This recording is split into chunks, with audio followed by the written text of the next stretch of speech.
Sonic the Hedgehog and Shadow the Hedgehog. One has an unwavering sense of freedom and go-get-em attitude, and the other a deep story and life mission.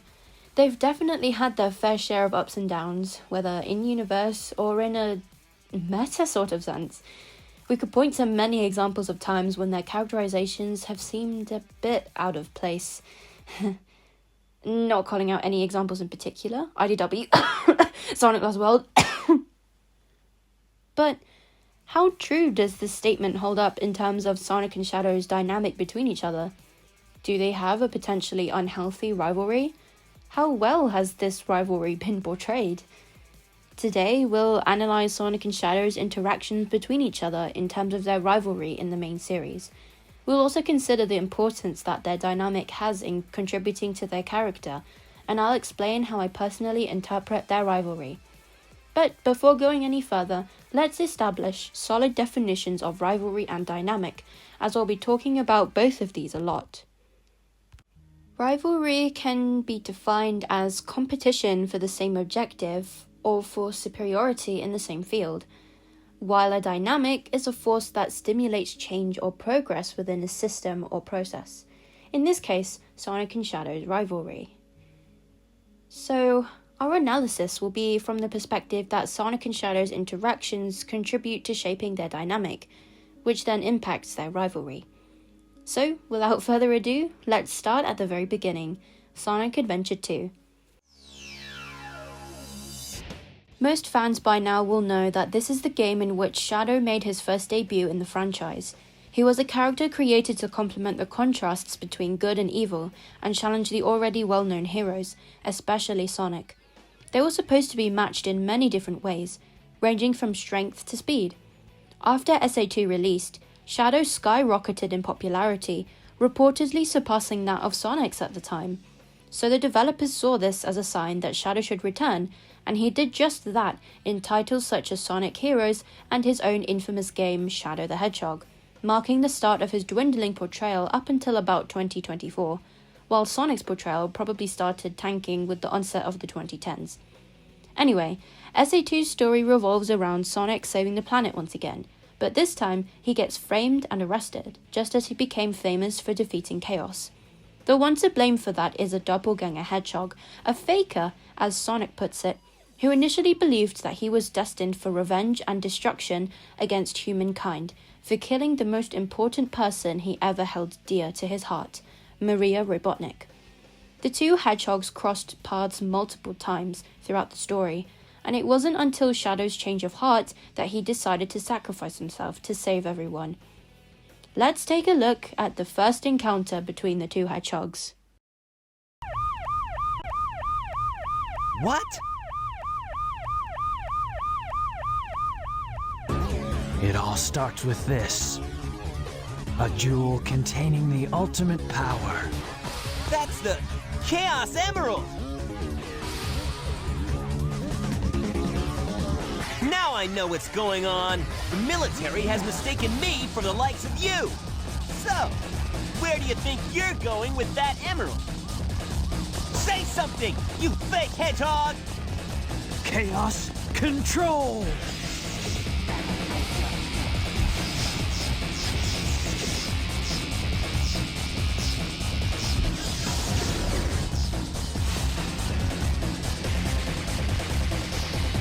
Wow, he's fast!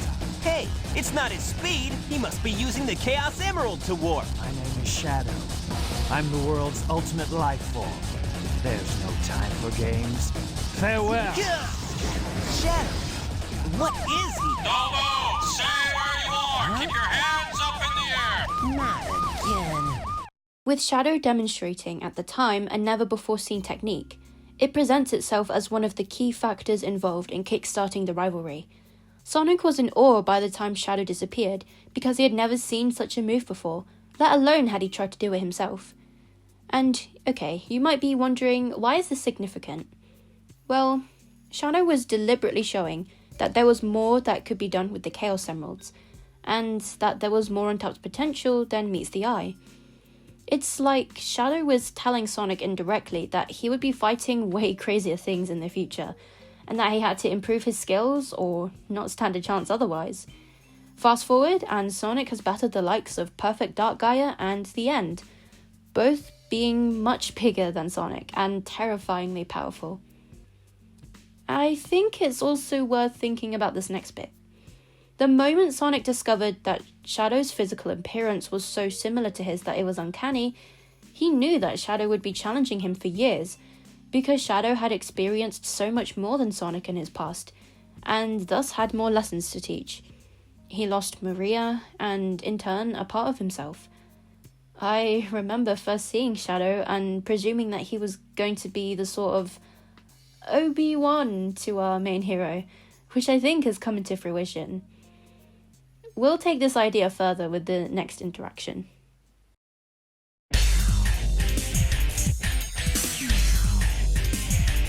Hey, that's... That blue hedgehog again, of all places. I found you, Faker.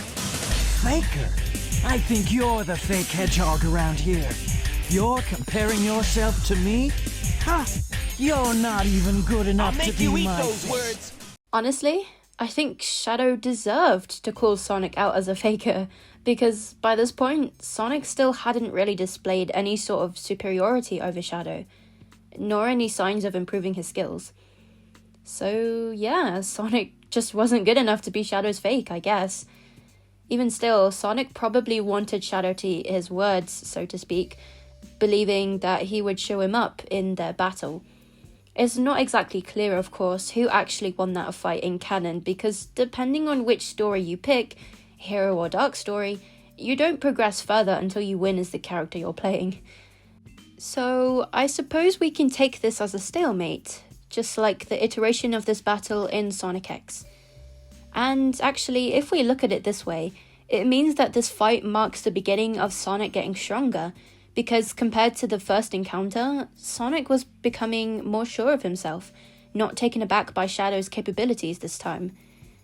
That's what enabled Sonic to at least stand his ground, and we'll see in the next scene that he's demonstrated he's gone beyond this.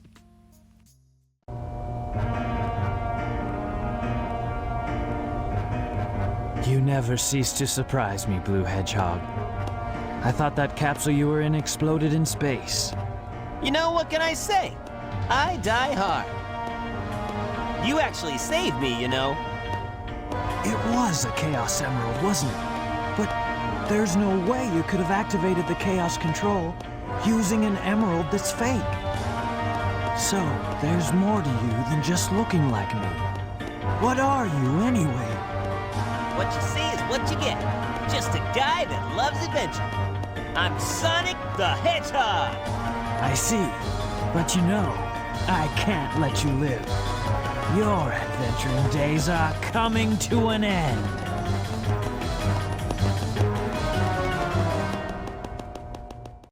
I believe that although Shadow had been continuously challenging Sonic since their encounter at the beginning, he wanted to really understand what made him run forward, what made him persevere.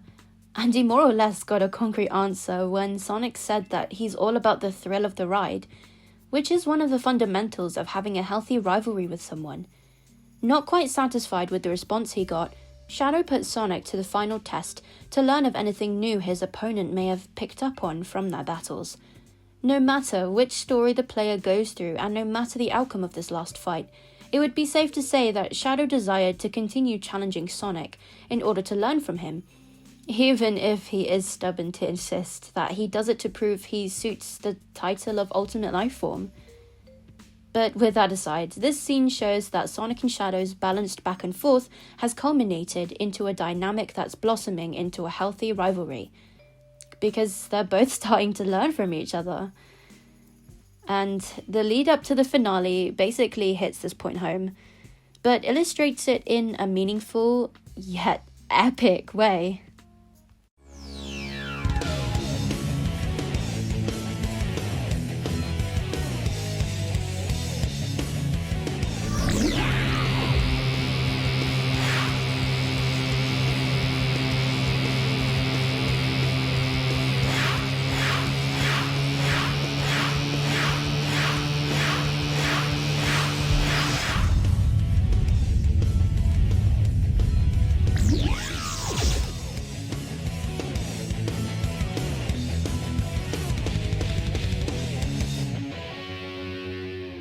As I sort of alluded to, the two competitors in a healthy rivalry must both get something out of it in the end.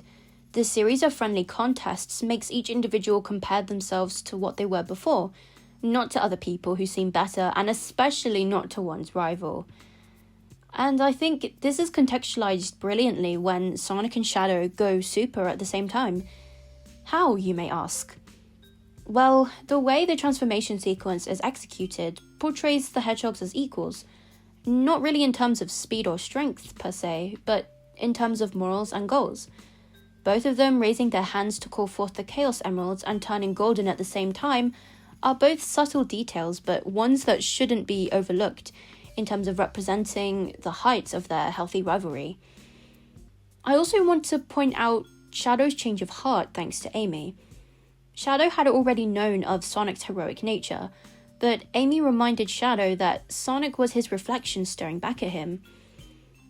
In other words, Amy, as we saw in the game, reminded Shadow that Maria wanted him to give Earth's people a chance, like Sonic already does. So it was like Amy was explaining to Shadow that while he may have taught Sonic some crucial lessons about becoming a better fighter, Sonic has also taught Shadow about having a more positive outlook on the world and its people. And again, this all emphasizes how much Sonic and Shadow have learned from each other. So as a whole, Sonic and Shadow's rivalry in SA2 had an intriguing beginning and blossomed into a driving force that contributed to their characters for the better. Shadow was mostly the one to cater for Sonic's improvement, which entirely makes sense, since it was his debut. But by the end of the game, Shadow came to respect Sonic, Sonic came to respect Shadow, and their journey would have ended with the Ultimate Lifeform's death then and there. Though, we all know that didn't quite happen. Sonic Heroes had many different story branches, with each one being quite simple looking at the bigger picture. But we're here for Sonic and Shadow and their interactions, of course. Though believe it or not, I only found one scene in which they compete. Look, it's that hedgehog. Wonder what the big rush is all about. Betcha those guys will end up getting in my way and making trouble. Hey, isn't that... Sonic! Talk about being stubborn and full of surprises. Long time no see, boys. Too bad you had to come all this way for nothing.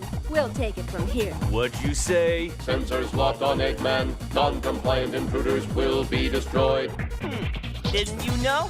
We have a date with Eggman, too. Is that so? Well then, it'll be a date to die for. Hey, that's my line. I can't help but agree with Sonic completely. The way Team Dark, especially Shadow, reacted to Sonic's offer to team up did come across as pretty stubborn and definitely surprised me. I'd go as far to say that this scene isn't the best representation of Sonic and Shadow's rivalry. Why did Shadow ignore the fact that Sonic had the same mission as him and decide to pick a fight? To show off, that's why, and that's not how a healthy rivalry is maintained. Shadow seemed so self-centered. Well, it looked like that to me, at least. I mean, he could have been looking for validation from Rouge and Omega since he was amnesic, and it's probably been a year or so since he was last in action after SA2. But the main point is that Shadow just wanted to win. He didn't care about pushing himself or Sonic to unlock their potential. There's a reason that rivals are different from enemies. Rivals can mostly see eye to eye, even if their methods of reaching the same goals may not align. Enemies are set on defeating each other for the sake of ridding their lives of the other. But yeah, I thought this confrontation in Heroes was pretty useless, for lack of a better term. And while the Date to Die For line has arguably hit iconic status thanks to Sonic X Shadow Generations, which we'll discuss later, this exchange between two teams of supposed allies didn't help Sonic or Shadow in improving themselves. Now the next game shows that their rivalry can be quite a mixed bag. Shadow the Hedgehog, what a guilty pleasure. This game's story shows Shadow finding out who he is, again, after SA2. And let's just say there are multiple paths to take. Let's first take a look at the pure hero story before the pure dark story.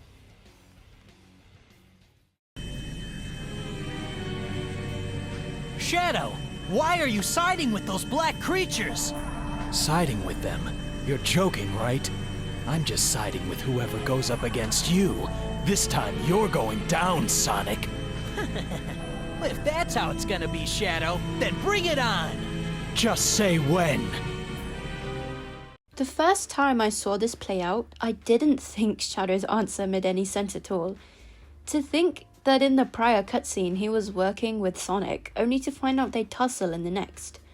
But I believe I can unpick this and come to some sort of explanation. By Shadow's first sentence, I think he meant that he wasn't actually turning to evil. The fact that he was siding with whoever goes up against Sonic makes me think that the two were only temporarily at odds because Shadow wanted to test himself. In this case, I think it's a good thing. I mean, Shadow was about to take on the Black Arms, and their species had nearly conquered the whole human race on Earth. So what better way to know that you're ready than to challenge the fastest thing alive? I'd say this is a reassuring sign of that healthy rivalry. The pure dark story, though, just seems to take a U-turn with that. Get out of my way. Shadow, I can't let you go. Not like this. You're the one who destroyed the Ark and killed everyone on it. It's time to settle this once and for all. Right. I know what I have to do. I was born to bring order to the humans. These humans, they don't value life. They're going to pay. Pay with their lives for what they've done. You? Sonic, if you try to stop me, I'll destroy you too. This is straight up a match between two enemies at this point, since Shadow went rogue. See, that's the problem. Shadow isn't supposed to be evil, and players who came off from playing SA2 know this like the backs of their hands. Shadow was evil for a while, because he didn't know the truth about himself, though he eventually came to find it and, quote-unquote, died to show his development's integrity to the overall narrative of the canon. Then Shadow 05 decided to chuck all of that growth into the recycling, and seemingly not very well. As a result, Shadow's rivalry with Sonic has turned into a bloodthirsty battle, and that's not what they should be about. And here's another thing to point out.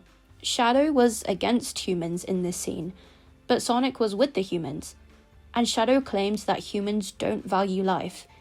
This made me think of Sonic and the Black Knight, when Sonic taught Merlina to live life to the fullest and to value it, whether it's your own or someone else's. But anyways, Shadow's story in his game was already all over the place, which ultimately messed up his rivalry with Sonic too. I guess in the pure hero story it was alright, but because of the pure dark story's nature, the good-willed anti-hero we knew was completely thrown out and replaced with a heartless soul misguided into following his path of destruction yet again. Luckily for us though, that's where the dips in character and rivalry portrayals seem to end. Next up, we have... I'm sure that most of us can agree that this game was such a blessing. This and the Dark Beginnings prequel miniseries makes Shadow's story and character important again, and even elaborates a bit on how Shadow's handling his trauma, or rather, trying to avoid it. But that's a topic for another video. Let's turn our attention to the rival battle.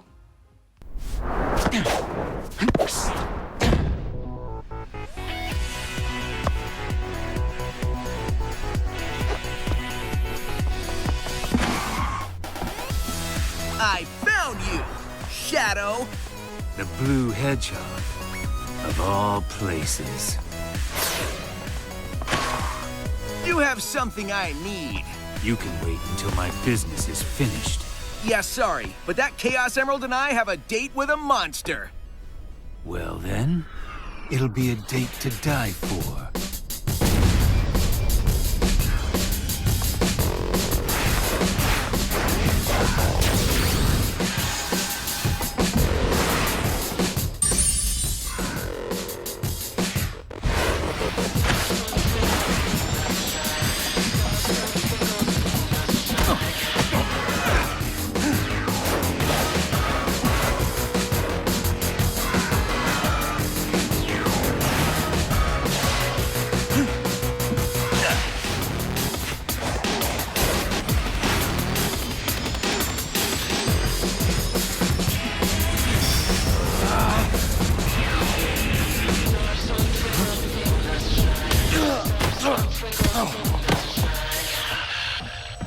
Nice hustle, but I won this one. So I'm taking the emerald. See ya!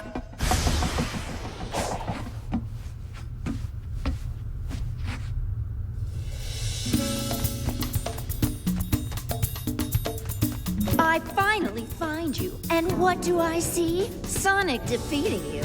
What happened? I will beat him on equal terms, or not at all. A fine time for you to be honorable. Now he has the Chaos Emerald. No, he has a fake emerald. I'll have you swap it for the real thing after I'm finished with my mission. Wow, look at you. As a professional jewel thief, I approve. I'll say that right off the bat, sorry Rouge, no pun intended, I've been such a huge fan of Ian Flynn's work on the writing for the game so far, and his work on Sonic X Shadow Generations has just solidified my admiration. Now sure, I can understand that some fans find his references to previous games a bit on the nose and in your face, but I think I can deduce the pure genius of these references in this particular scene. Of course, the date to die for line makes its glorious return, where Shadow says this in response to Sonic saying that he and the Chaos Emerald have a date with a monster, aka the Time Eater. The battle then happens afterwards. But Shadow's line does a brilliant job at emphasizing the fact that he's not handing the emerald to Sonic on a silver platter. Shadow's dialogue implied that he and Sonic would have to fight to the death for the emerald, and although the battle obviously didn't get as intense as that, it still shows that neither Hedgehog was willing to take the easy way out. They were both willing to challenge each other to further improve themselves and assess the quality of their raw skills. We even saw Shadow preparing to unleash his Doom powers on Sonic, but he knew better than to exploit his unfair advantage because it wouldn't have been a fair match otherwise. It's made clear that Shadow respects Sonic's raw capabilities and tenacity, and he would have been doing that a disservice by relying on the Doom powers that weren't originally part of his arsenal. Shadow did the right thing. He fought with his own natural skills, his strength and his speed. Now, the other sort of quote-unquote reference I want to mention, which was already part of base gens, is the very location Sonic and Shadow end up battling in, the Space Colony Arc. Specifically the boss battle arena from SA2 where they fight in the last story. They're literally almost repeating the battle they had there. But yeah, it's all basically coming full circle because both fights are based on the idea that Sonic and Shadow have learned and are still learning from each other. They're both evenly matched in these battles because they've gotten really good at anticipating what the other will do next. Shadow only lost to Sonic in Generations because his guard was down while thinking about whether to use his Doom powers. Then again, Shadow planned to let Sonic take the fake emerald in the event that he would lose, and Sonic didn't really notice that it wasn't the real one. I guess you could say Sonic needs to work on his attention to detail, because even though Shadow mentioned that it's hard to tell these emeralds apart, he then managed to quickly deduce the differences. As for what Shadow could work on, he needs to be a bit more resolute with himself. I suppose our first thought would be that he already is and has been since the end of Shadow 05, but I think it's reasonable to believe that there's been a shift in his resolve since meeting Maria and Gerald again. After 50 years. Oh my gosh. Quick aside, Just on one hand, I absolutely love how tangible and emotional Shadow side of Jens is, but on the other hand, this man needs a break. Give this man a break. But now that we're caught up with what the main series up until the latest release has done with the two hedgehogs, let's dive deep into Sonic and Shadow's true roles in their dynamic. Wait, true roles, you may ask? The thing is, for the past couple of years, I've seen people all over the internet call Shadow an edgelord, going as far as to say he's the Vegeta to Sonic's Goku. I admit, I'm guilty for doing it too, but actually taking the time to look at Shadow's oldest and more recent portrayals reminded me that Shadow isn't the Vegeta of the Sonic franchise. Likewise, Sonic isn't Goku, but a character who has lots of compassion, life lessons, and motivation to give. His ego is only there to give him a likable personality. The same thing was seen in the 90s, where Sonic triumphed over Mario because of his cool attitude and narrative depth. Sonic and Shadow are supposed to be their own characters with their own backstories, their own interactions, their own dynamic, and their own rivalry. So, let's put this into perspective. Think about the tragic past when Maria was killed by gun due to the government fearing Professor Gerald Robotnik's experiments on the Ark. Shadow lost everything that day. He lost the only person he cared for the most, his memories, his purpose, his sanity, and most importantly, his freedom. That is the reason why he is Sonic's Shadow.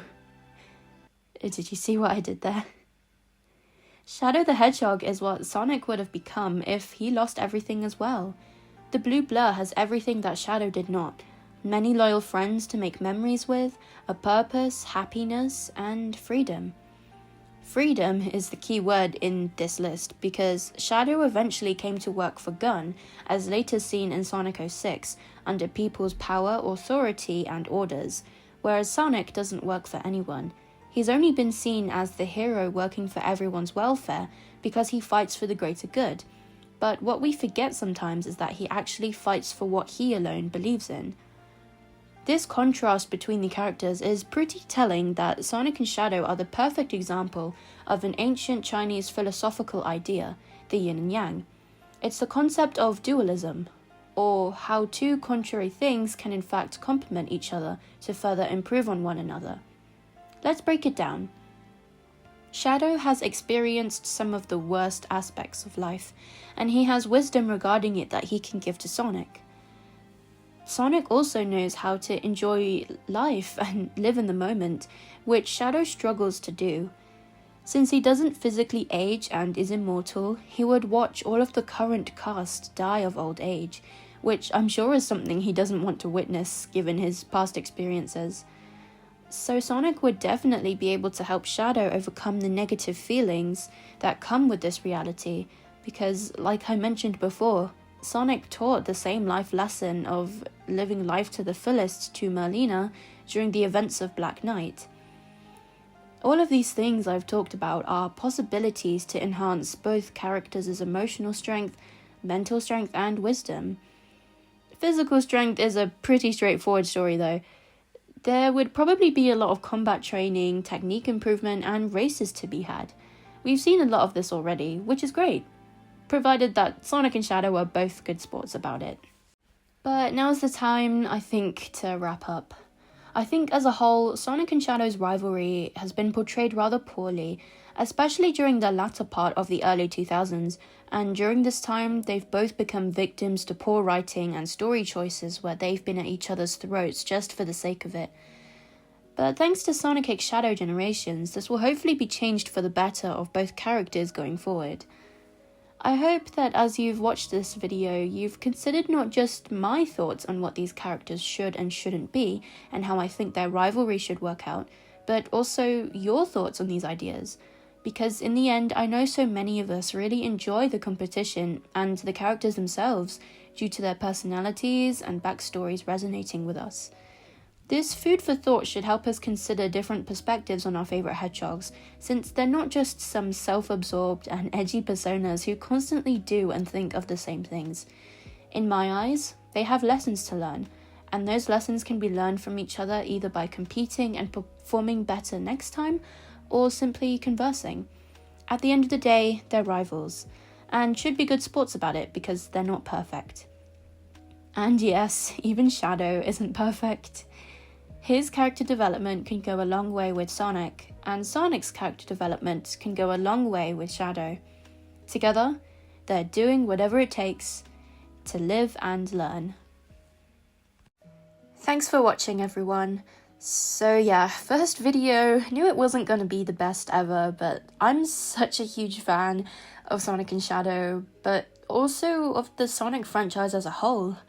I'm going to be making more videos in the future on this channel, and I hope to merge my passion for Sonic with my knowledge of psychology. I'm currently a psychology student, and I'm just so fascinated by the idea of looking into the psyche of these characters and maybe how they essentially mirror us and help us see the value we bring to the world. And I just think these characters are amazing in that way. So I want to give more of my thoughts and my own spin on what I think of all of these characters because they're so cool, they're so varied. That's hopefully what's in store for the channel. So I hope you're thinking of sticking around because I'm going to be covering all of that. For now, I wish you all a good rest of your day or night. Take care.